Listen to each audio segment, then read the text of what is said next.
matemático americano Edward Lorenz disse que o bater de asas de uma borboleta na China pode desencadear um tornado no mundo ocidental meses depois. Desde que o mundo se tornou uma aldeia global e desde o desenvolvimento explosivo da economia chinesa, o crescimento global em crédito e do papel do dinheiro quente no sistema financeiro, todas as vibrações chinesas causam muita turbulência. Ou serão mais do que apenas vibrações? Oceans of liquidity, artificial liquidity, I see storms coming. Poderá uma economia chinesa fragilizada, juntamente com a incerteza do que a China realmente pensa e quer, anunciar uma catástrofe global? Poderemos estar a testemunhar as últimas convulsões do velho mundo familiar e o nascimento de uma nova ordem, produto da China? Bijna elke patatzaak in Nederland wordt overgenomen door een Chinees.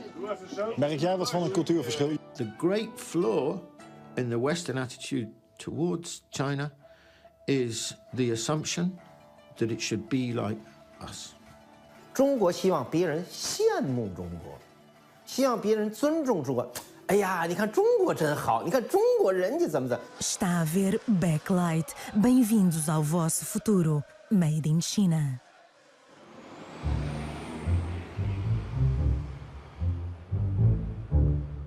No final de 2015, num notável hotel londrino, um novo banco europeu foi apresentado ao mundo. O Banco Asiático de Investimento em Infraestrutura. Este banco foi inicialmente criado para financiar projetos de infraestruturas no Sudeste Asiático. Mas em pouco tempo passou a ser considerado como alternativa à ordem estabelecida pelo Fundo Monetário Internacional e pelo Banco Mundial.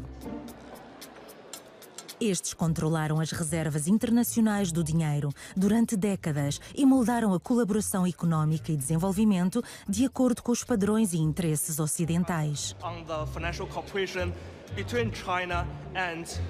Para grande irritação dos Estados Unidos da América, a Grã-Bretanha também aderiu a este novo banco chinês. De acordo com o observador na China, Martin Jacques, autor do livro When China Rules the World, isto foi um evento histórico. 2015 has been a historic year for Chinese-UK relations.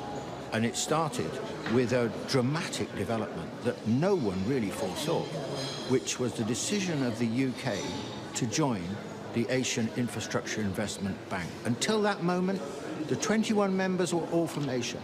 And then suddenly the UK joined against the opposition of the United States, which had been lobbying hard against countries joining the AIB. Now that is really significant because it reaches into the heart of the West, into the heart of the Western Alliance.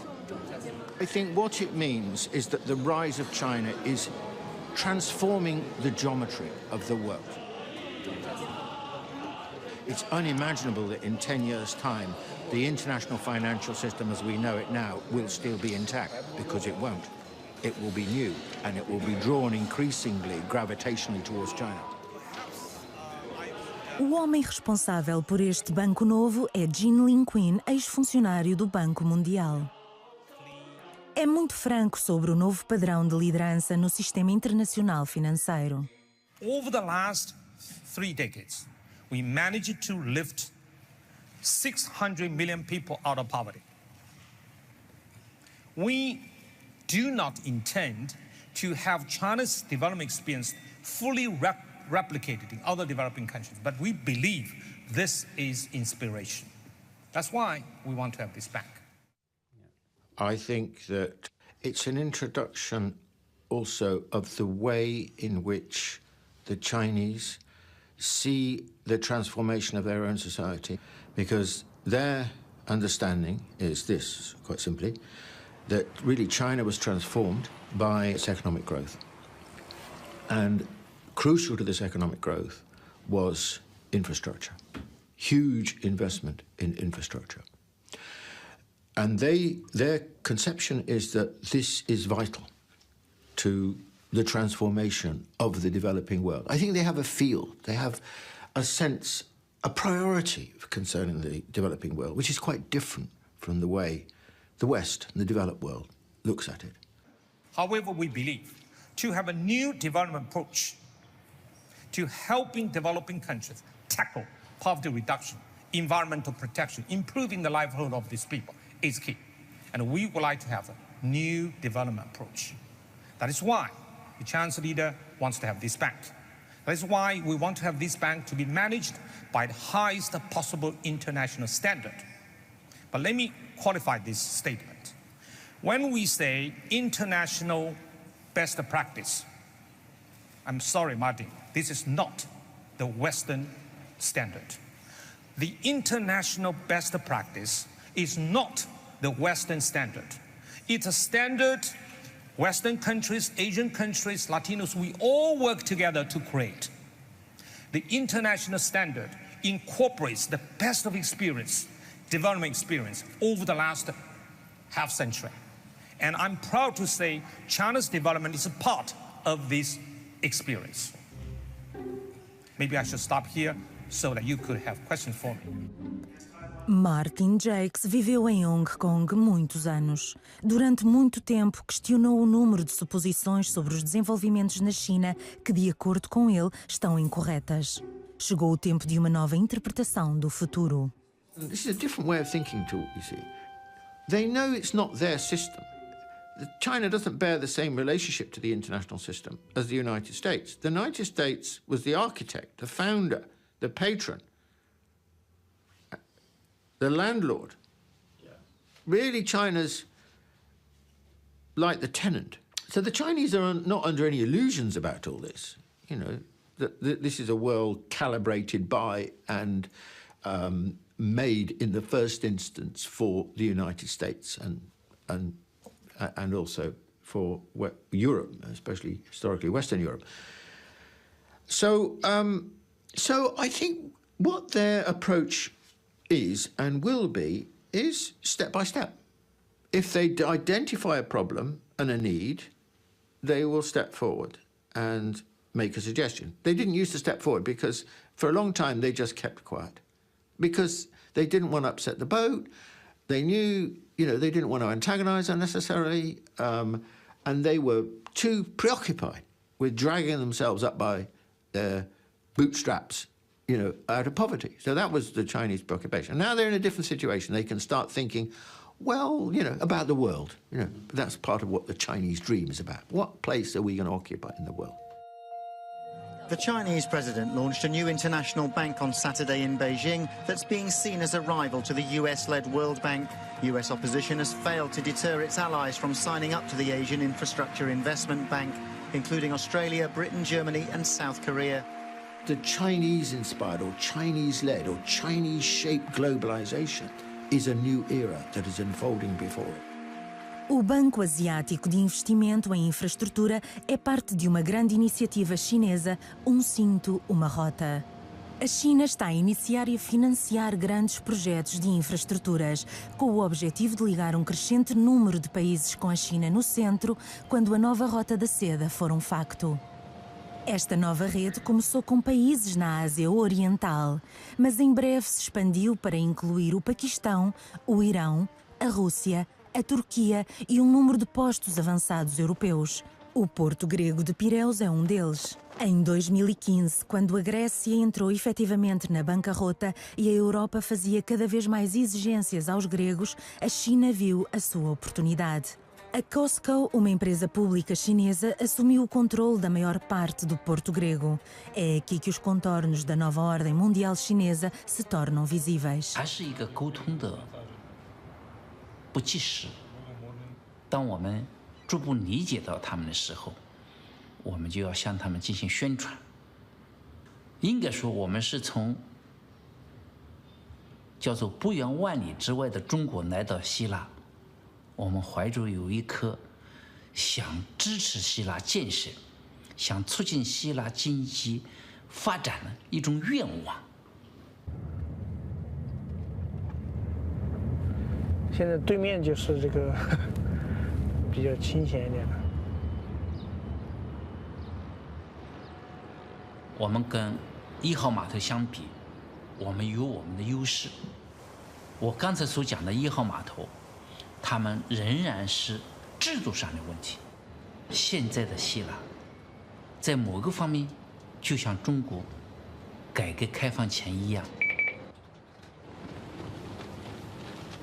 要让我们希腊的这些员工感觉到我们中原人的一种正气，叫做正能量。所以我们的一言一行，我们体现了我们中国人的风范。Very good. Keep something. Okay. Finish. There is a presumption that we are the model for everyone else, that everyone else should be like us. There is an assumption that as they develop and they modernize, they westernize. And of course, there is an element of truth in that. But the assumption that modernity only comes in one size and one form, and it's a Western form, is deeply flawed. It is wrong. We have been able to assume for the last 200 years that the world's furniture is ours. Why do so many people speak English? Why is the dollar, you know, or before that the pound, the world's currency? Why are the global institutions our institutions? IMF, World Bank. It's been our world, we've owned it. And we won't anymore. So the world is becoming, I don't need to say we will anymore, is becoming less and less Western and less, therefore, familiar to us. So we have to make a big shift in the way we think. We have to develop a new kind of respect for the other, for other cultures, for other ways of doing things. And this is going to be very difficult.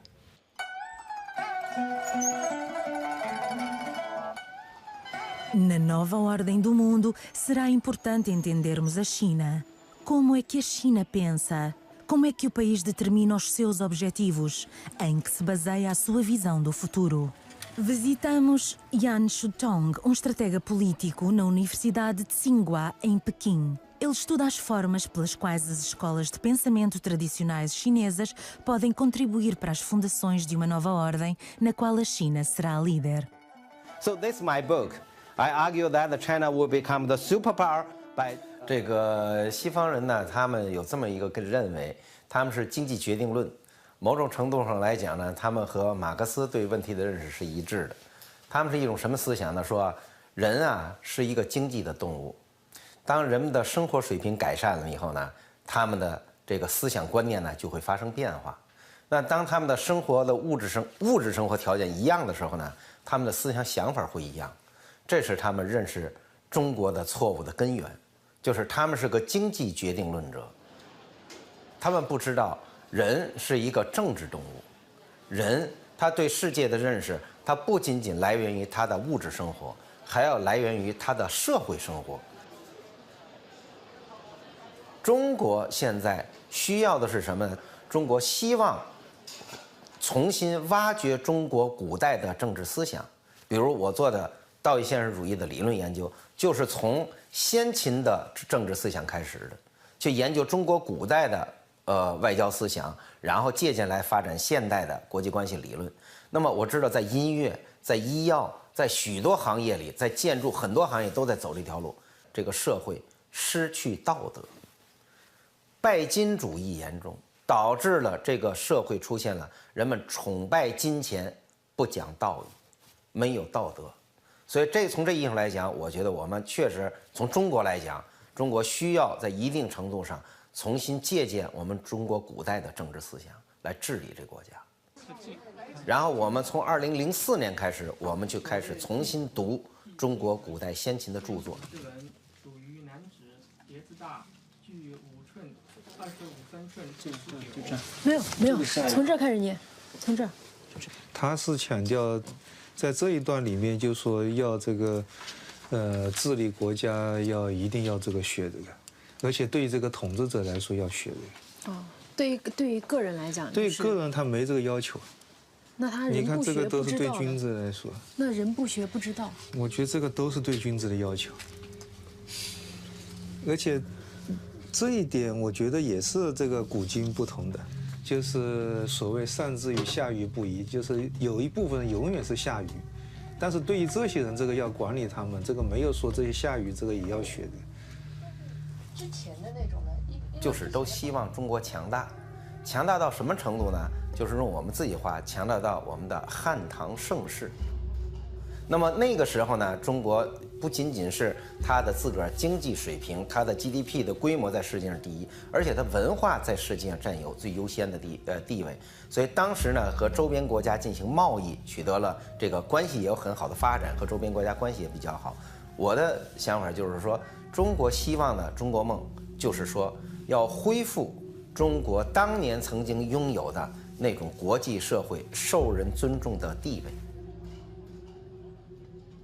一个世界能否向正确的方向发展，取决于这个领导国、这个主导国能否给世界提供一个正确的方向，然后促进他们向前发展。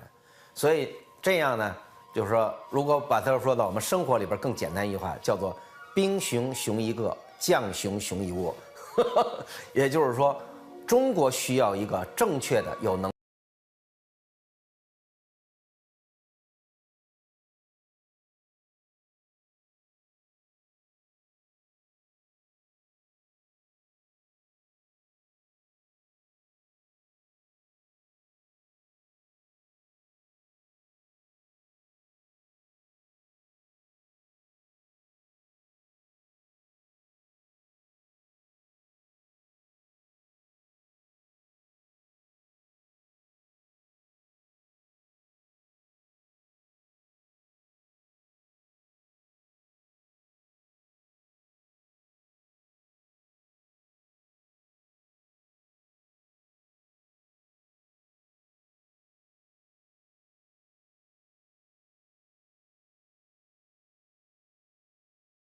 In familial terms, Confucius' idea was that the emperor should model himself on the role of the father in the family, a benevolent father. If he was a bad father, he'd be a bad emperor. And so the Chinese view the state as ordinary people view the state as quite paternalistic, but also in a sort of familial way. Whereas we don't in the West, we think of the state as the government as being alien, as out there and basically, almost in transactional market terms. It either delivers or it doesn't deliver. And I think that, the Confucian values are absolutely fundamental to the way in which Chinese society works. Think of 2,000 years ago. This is a very, very long tradition. Então, inspirando-se nas ambições futebolísticas do pai ou dos grandes líderes, há milhares de empresários chineses prontos a conquistar essa ambição. Um deles é Wang Hui, investidor e dono de uma empresa de marketing desportivo com 300 milhões de adeptos de futebol. Rapidamente se tornou o dono do ADO Den Haag, um clube de futebol da Primeira Liga holandesa. E desde o início que tinha grandes planos. 如果说有一天的话呢，在提到国际上呢，在提到荷兰足球的时候，首先想到的是提到的是荷甲，是荷甲当中的是提到我们海牙，提到的阿斗，那我想我们就。No entanto, ano mais tarde, o entusiasmo desapareceu. As promessas foram desfeitas e ninguém parece saber o que Wang planeia ou não fazer. 其实我觉得在海牙来讲的话呢，因为海牙俱乐部阿斗已经是110多年的历史了，它已经发展的很健康，或者已经是很模式化了，就是它固定的这个思路了。那要是说呢，要想让它有新的突破的话，有更大的提高的话，我觉得一定要是改变一个模式，就是思想的模式要改变，那也就是说要给它带来变化。所谓的变化，那么我们面对的是哪儿呢？除了它本身成绩的提高，那么它这个价值的提升，还有它这个知名度的提升等等的，那我觉得应该是面向的中国市场。O antigo dono do ADO, Mark van der Kallen, vendeu o clube a Wang. Martin Fontaine era o diretor do clube no momento do negócio. Agora, ambos observam diferenças enormes que não são tão fáceis de ultrapassar como se esperava. Het was heel duidelijk toen ik in januari vorig jaar was bij het bedrijf United Fence. Dan zit je daar te wachten. Nou, dan ben ik gewend in China, zit je altijd te wachten. En dan zitten de mensen daar te wachten tot de baas binnenkomt. En de baas gaat zitten in het midden. En er zitten 4 mensen links en 4 mensen rechts. En die zijn alleen maar alles aan het schrijven. En hij is de enige die het woord doet. En dat is heel anders. Wij zijn natuurlijk toch gewend gedelegeerde verantwoordelijkheid. Ja, uiteindelijk is het in de directie en de raad van commissarissen die daar succesvol mee om moet gaan. Hè. Dus of ik daar nou zit of meneer Wang, dat maakt aan zich eigenlijk niks uit, hè, voor het beleid van de club. Alleen, ja, meneer Wang heeft natuurlijk wel allemaal verwachtingen gewekt. Door te zeggen, ja, we gaan Europees spelen, ik ga investeren. Nou, dat heeft hij natuurlijk wel op zich afgeroepen. En daar gaat nu een beetje discussie over. Hij wilde ook opeens dat er weer natuurgas kwam. Dat moest maar binnen een half jaar komen. Of er moesten 20 trainers van de jeugdopleiding moesten binnen 2 maanden naar China. Ja, dat werkt zo niet. En, dat zijn natuurlijk de lessen. Net zoals je hebt een begroting voor de KNVB. Daar moet je aan voldoen, en anders raak je licentie kwijt. Het is niet zo, ja, ik ben eigenaar, dus ik doe wat ik wil. En dat zijn toch hele belangrijke lessen die hij moet hebben geleerd. 其实呢，你比如说这个比较典型的一个这个例子哈，就是说双方的交往的时候呢，就是按照中国人习惯吧，比如我们在讨论一些事情的时候哈，可能呢大家会这个讨论的时候是一种情况，比如说呢，哎，有些事情行，这事情可以做，好，咱们去做，但是呢，真正要做的时候呢，还离这个真正要做还是有一个过程的，但是在荷兰好像不是。就是你说做好了，行了，这就得做了，就是这样子。这个差距就我觉得就是非常非常的明显哈。我觉得呢，这就是让我感觉区别就很大了。因为呢，在中国的话呢，不会是这样子，就是所有的事情来讲的话呢，尤其是大的事情来讲的话，大家是一个这个鱼和水的关系，是鱼和水的关系，互相呢是依靠。但是呢，真正的决策的话，因为什么呢？因为毕竟是老板是投资人。Het is een complexe situatie. Als jij door een vreemde geldschieter in een andere cultuur een club gaat runnen. Een voetbalclub. Want wij doen zaken met 456 Chinese bedrijven in Nederland. Kruidvat is in Chinese handen. Meneer Li Ka-shing die zal zich nooit met het kruidvat bemoeien. Ik bedoel, daar zit Nederlands management. En zo hoort het ook. Je moet je aanpassen aan de cultuur. Mag ik toen nog voorgooien? Ik had zelf ook wel het idee, toen we de transactie aangingen, dat Wang veel internationaler is dan een Chinees. En ik denk ook eigenlijk dat hij dat wel is. Want zijn vrouw, heb ik begrepen, ze hebben lang in Canada gewoond, gestudeerd. En dus ja, het is ook wel, ze doen zich af en toe ook wel een beetje naïef voor. Ja. Terwijl ze veel beter weten hoe de wereld in elkaar zit misschien dan wij denken. Ja, dat is interessant, want dan is er een andere agenda. Nou ja, Maarten gaf er net wat over aan. Hè. Kijk, toen we de gesprekken voerden, dachten we in eerste instantie, we hebben met meneer Wang te maken als directeur van United Fence. En in onze cultuur is het daarmee ook eigenlijk klaar. En successieflijk zijn we de maanden daarna, wat Maarten ook aan refereerde, ja, kreeg ik ook wel 100% bevestigd is dat niet. Maar vandaag denk ik ook, hij kan het niet alleen beslissen. Hij heeft gewoon met andere mensen in China te maken. Daar werkt het dan blijkbaar zo dat voordat er weer een volgende stap gezet wordt, hij wel degelijk moet overleggen, wellicht met aandeelhouders, dan toch. Waarbij wij misschien denken, joh, jij bent directeur van het bedrijf, dus jij kan dat vertegenwoordigen. Maar daar werkt het dus anders. 但是更让我心里觉得不舒服的是什么呢？就是说，我怎么汇钱的话，我汇多少钱，我什么时间汇，我自己的事儿啊，不是你的事儿啊，跟你有什么关系啊？对不对？你不光是跟管理层没有关系，那我告诉你我什么时候汇，那你就按照这个去给我做计划就行了。底下人我要跟你说吗？或者其他人我要跟你说没无关的，我跟你说，哎，告诉你我要汇钱啊，我要汇多少钱去？为什么要告诉你啊？那是我的钱呢。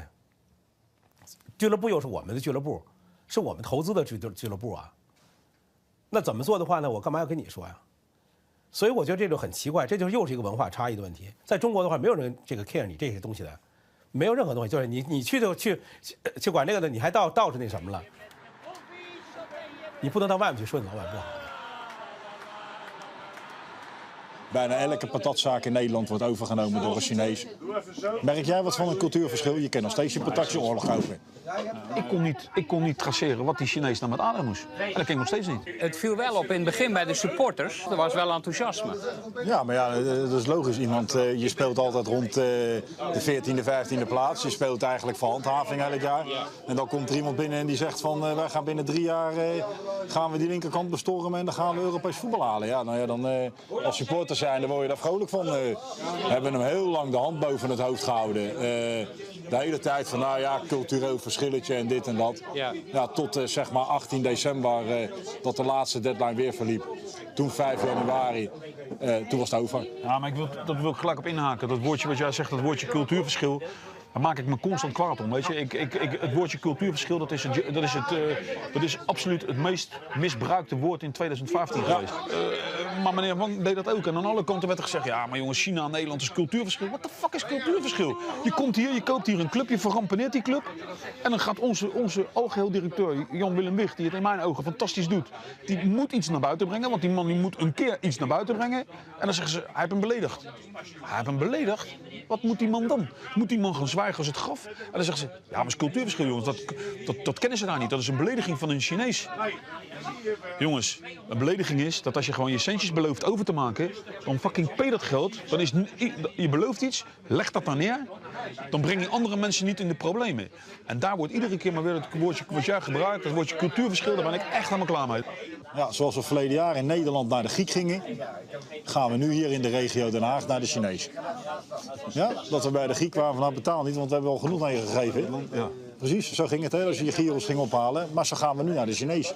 Maar het is wel een lolletje, je betaalt ook wel gewoon, maar dat is voor die mensen, die eer is daar heel belangrijk. Hoe gaat het met je zus? Ben je met de boffies of ben je met de bus? I mean, I think balance is very important in the way the Chinese think. I suppose there's a greater recognition of the complexity of life as a result, you know, and that therefore, you know, bad things go wrong and so on. Having said that, remember that the Chinese have a much more positive view of human nature than we do, you know, because in the Christian tradition, you know, we need to be saved from ourselves, from our sins. The Chinese don't have that view. The Chinese view is that, you know, if you are brought up in the right kind of way, your parents, you're subject to good parenting and good influences and good education, you can be a good person. So it's a much more positive philosophy than the Christian tradition. 它和基督教的就儒家的学说和基督教学说有个不一样的地方。基督教有一个 mission， 它有一个使命，它总是要把别的人不信基督教的人变成信基督教，把和自己生活方式不一样的人变成用自己的生活方式来生活。中国不是正好相反。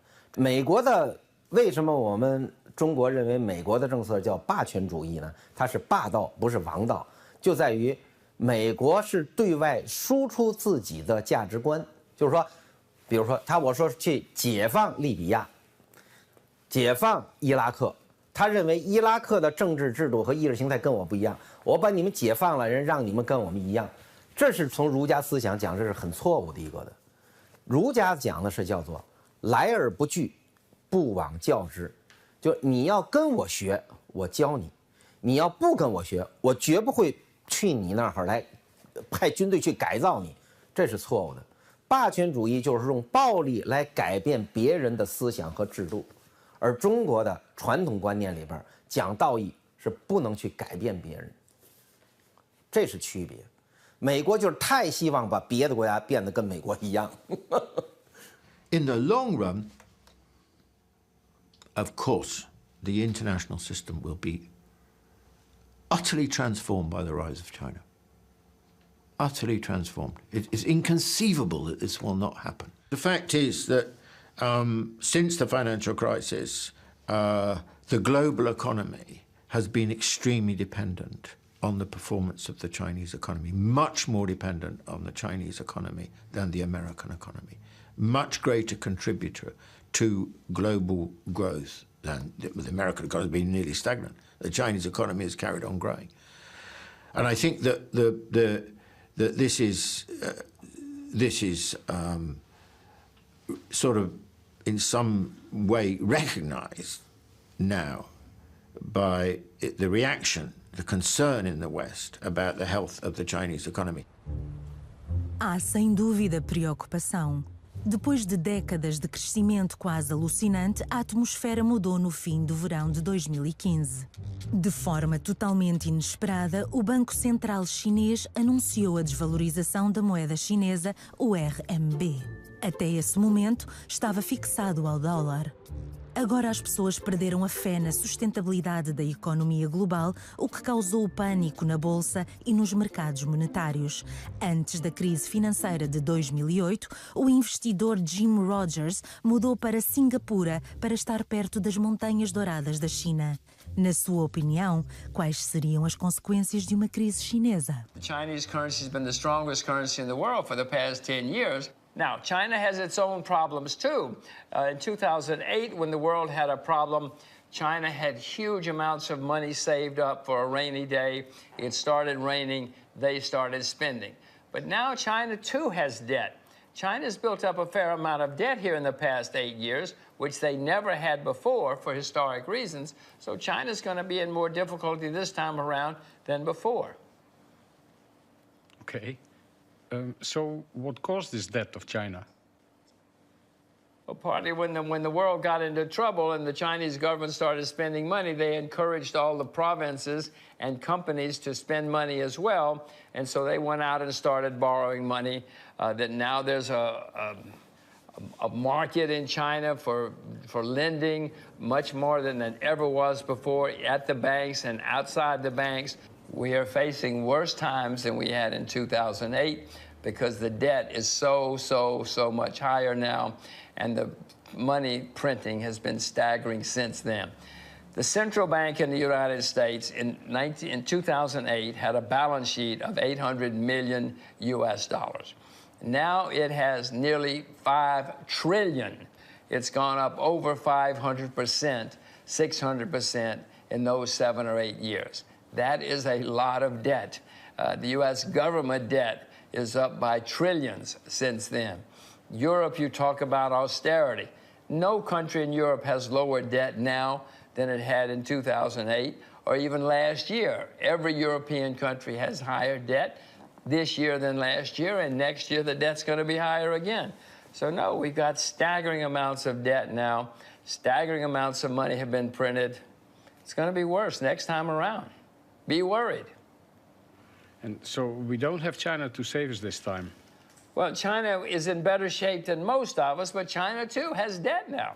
China's built up its own debt. Nothing like the U.S., nothing like some of the European countries, nothing like Great Britain, but China, too, has debt now. I don't like it. You shouldn't like it. I don't like it either.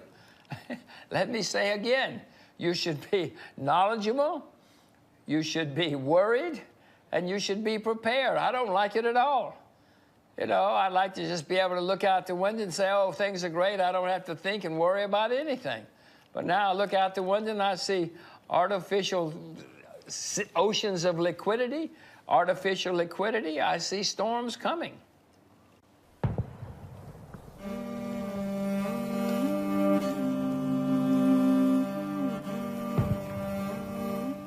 A tempestade global prevista por Jim Rogers já está a criar o caos na América.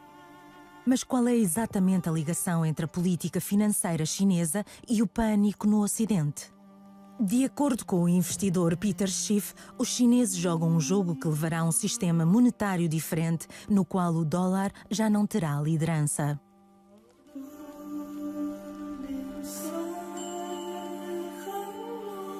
I don't think it was the Chinese devaluation that caused it. In fact, markets were falling before the Chinese did that. It is why they did it. It's because the world is bracing for higher interest rates in the United States and for the strong dollar to continue to strengthen. And that's what put all the pressure on the Chinese currency, because the Chinese RMB has been rising in value along with the dollar relative to all of the currencies of its trading partners. And so the Chinese are now trying to allow their currency to trade more freely with other currencies instead of being rigidly fixed to the dollar. Peter Schiff pensa que a América irá atribuir as culpas dos seus próprios problemas económicos à China. Prevê uma batalha entre duas superpotências económicas, na qual está em jogo a supremacia da moeda. Well, I think the Chinese realize the extent to which the United States is in trouble. I mean, they have to. And the question is, how do the Chinese go about preparing for it? I mean, it's always puzzled me that the Chinese would have enabled this to go on for so long. I mean, look how many dollars they've accumulated. I mean, we owe them trillions. And obviously, that can't go on forever. And it's only going on now because people haven't come to that conclusion. They still think America is good for its debts. When they figure out that it's not, it's a game changer.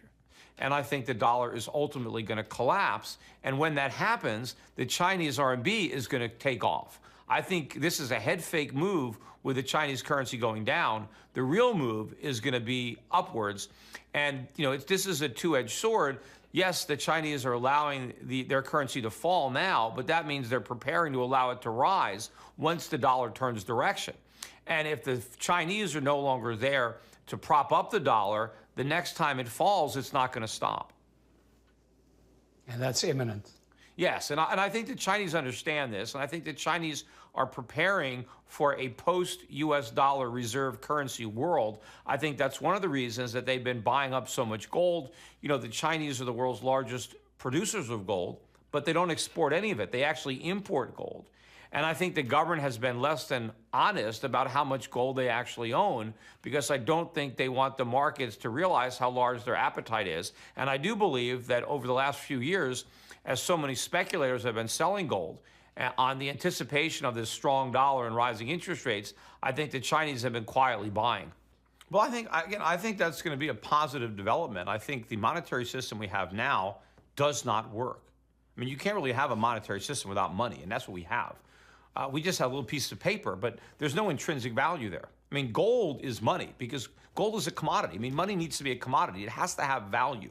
It can't just be a piece of paper that governments can create out of thin air because there's no limit to how much they can create. And you have no idea what the supply is going to be in the future. So I think the sooner we can get off the system that we're on now, the better. The international financial system is now in many ways very flawed. We know that, and we know it's unstable, and we know we could hit another financial crisis, and we know it's far too dependent on the dollar as a reserve currency and so on.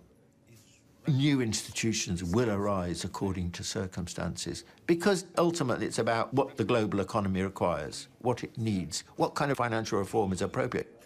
The IMF and the World Bank will be increasingly marginal. The AIIB has more capital than the World Bank. Yeah, and they're a startup. Or they're a startup, yeah. So the US and Japan have stayed out so far. What do you think about that?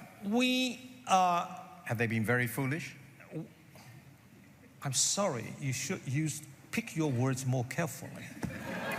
No, that's your job, not mine. No, I never said they are foolish.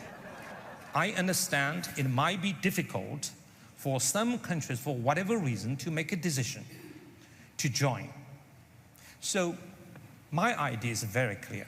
The door keeps open for any country to join as long as they accept the Articles Agreement, which was worked out by the 57 founding members. However, Martin, I hope you won't think I'm not good enough or not nice enough. It's unfair for me to invite you to my party tonight again and again, and you reject again and again. That's not fair. 中国提出要改革 IMF 这个机构，中国要求增加在国际货币基金中间的这个投票权，中国要求人民币加入 SDR 这个特别提款权，结果呢遭到了美国的抵制，所以他不让中国进行这些金融改革，中国没有办法，只好设立一些个金融机构，是金砖银行、亚投行 AIB， 然后什么这个上合组织银行，然后和中国和东欧的这个合作基金，是因为中国想加入的那个国际体系的机构里边进行改革的时候，被美国阻止了，中国没办法，只好重新再建立。简单的讲 ，AIB 的名称是什么呀？叫亚洲基础设施投资银行。一开始这个建议就没有超越这个地区，就是说在东亚地区搞基础设施。它怎么变成一个全球性机构呢？是因为英国、德国、法国、澳大利亚、加拿大，是因为他们的加入，它变成了一个全球性的。这不是中国要让它变成这样，是这些国家把它变成全球性的。然后，然后又说是中国要搞全球的。So you just said they are preparing for a post-dollar monetary system. What is that going to look like, and what is China's interest? I think the Chinese would have been better off had they not made this mistake, had they not pegged their currency to the dollar, and had they simply allowed their currency to appreciate. And there's no reason for the dollar to be the reserve currency. In fact, the dollar being the reserve currency is a source of financial instability throughout the world, because the entire world is forced to support the United States. And it's a very expensive habit. And the fact that the dollar is so overvalued distorts decisions, it distorts capital flows, and as I said, it is the main source of financial problems and instability throughout the world. I mean, in order for China to keep its relationship with the dollar, they had to keep expanding their own money supply. They had to keep interest rates too low. They had to keep printing money. So all of this distorts the economy. But the main difference between China and the United States is China's economy is still viable. China has an enormous industrial capacity. China has all sorts of production. And so when this collapse happens, the difference between America and China is still going to have all the factories, and they're going to have all the production. What's going to change is their consumers. Chinese citizens are going to have all the goods that these factories produce. America is going to have to go without that. We're just going to have the money we print. But what good is that? I mean, money doesn't have any value if you can't buy anything with it.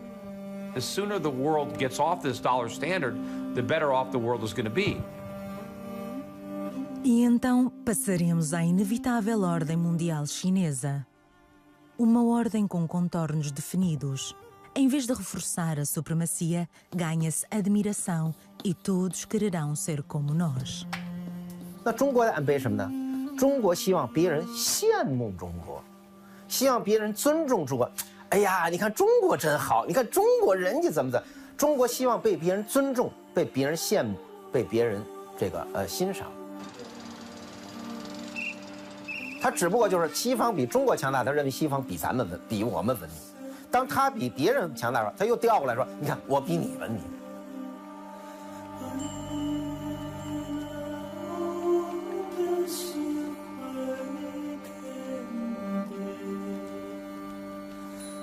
就是应该所有的人都应该向什么成功者学习，学习成功者优秀的地方，然后改进自己，使自己成为一个成功者。欧洲现在面临的问题就在这儿。如果欧洲继续认为自己是世界上最优秀的，而不看到自己欧洲现在开始走向衰落，那么欧洲只会衰落速度更快，而不会逆转。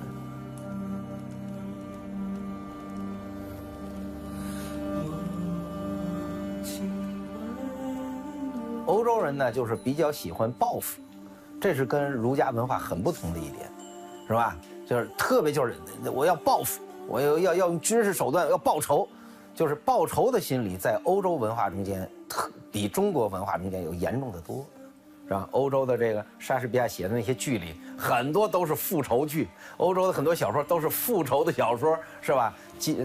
什么基督山伯爵的那些小说，就是复仇是人一种天生的一种心理，而中国传统文化是说这种复仇的心理应该得到压制，所以就如果你说中国对欧洲有什么借鉴，就中国就说是欧洲不要有太强烈的报仇心理。China historically has had and culturally very different way of looking at its relationship with the world. I think what we'll see is a world in which China exercises far more economic power than the United States ever has, even at its peak. But it won't be a political.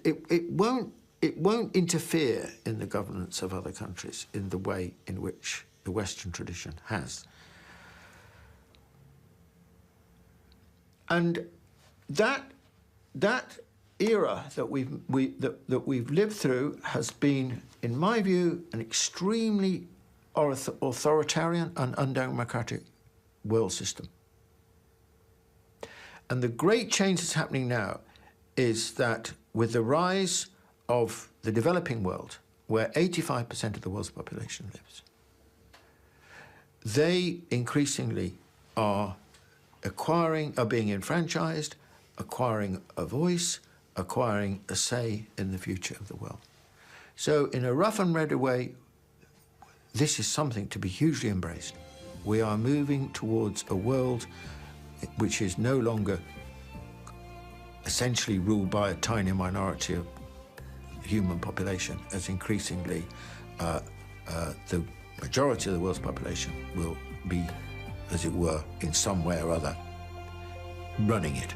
火车已经进车站，我的心里有悲伤，汽笛声音已渐渐响，心爱